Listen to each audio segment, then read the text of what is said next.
If you've ever wondered if it was a good idea to leave your mother for Mother's Day and head to Charleston, South Carolina with a couple of friends for the weekend, I'll be the first to tell you it's not. Caroline and I had already decided not to go, but somehow, someone convinced us to go, and our mothers did not try to convince us otherwise. Mama drove me to Concord Mills to meet Caroline so we could ride together. We buckled up and headed out. Mom headed home. We drove down I-85, then to I-77. 4 of our friends had already arrived at Charleston, but we knew we would be there soon enough. We passed Carowinds and into South Carolina. Caroline turned down the music and checked to see if I had my seatbelt on. I told her of course, as if I always wore a seatbelt. She turned the music up and began to sing. I looked out the passenger window, which is where I was sitting. I saw a green car beside us with an elderly man in it. I looked straight ahead at the road and then back at the man. This time, I saw him running a yellow Camaro off the road. Caroline and I both looked. Then suddenly, he jerked the wheel. As I watched, I saw him turning directly into us. Caroline screamed. Next thing I knew, I was hearing tires squealing, windows busting, and I felt a sharp pain in my head. I realized we were flipping, and my head had hit the edge of the interior door panel. I uncrossed my legs and threw them to the floor. With my phone in my left hand, I took both my arms and wrapped them around the top of my head so it wouldn't hit again.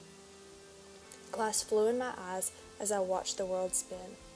Moments passed and everything stopped. Caroline started yelling at me to get out as she unbuckled me. I got out of the car and immediately fell. She helped me up and gave me a hug. Then we looked up. Traffic was completely stopped on the interstate and tons of people were running at us to come help. My elbow was busted open and gushing with blood.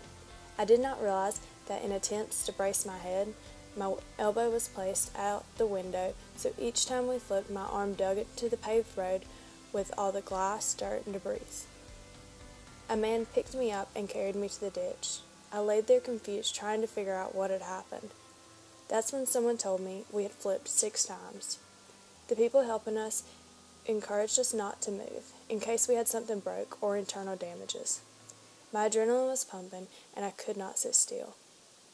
I jumped up and began pacing. I could hear the sirens in the distance.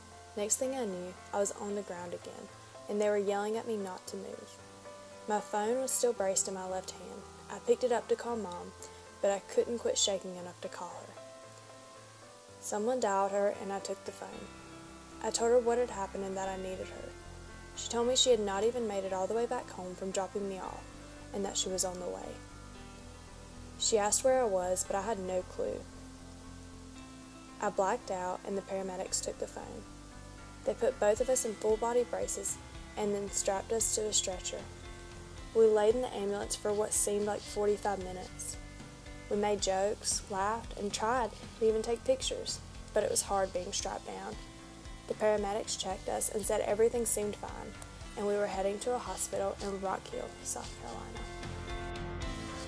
When we arrived and got out of the ambulance, Caroline's mom greeted us. I was anxious. I wondered where my mom was.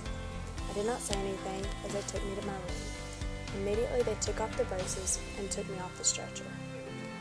As my mama walked in the room, they informed me that they were very concerned about my elbow and needed to do x-rays. I was so relieved to see her. I was still shaking, so I did not pay much attention to the look on her face, but I could hear the concern in her voice as she talked to the nurses. I went for x-rays, then back into the room for them to clean my arm. I cried as they scrubbed my open wound and pulled out chunks of glass.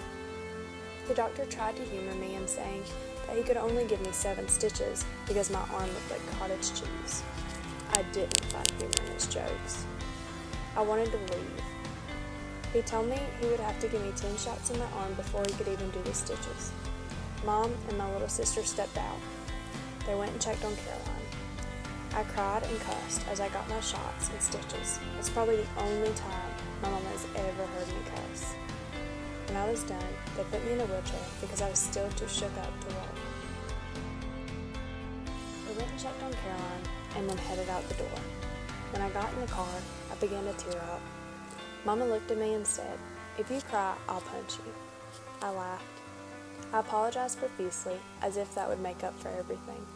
She told me not to worry about it, and we headed to Mamma's to celebrate Mother's Day with the family. Days later, news reporters were reaching out and asking for follow-ups on CN2 News. That's when I realized we had made the news.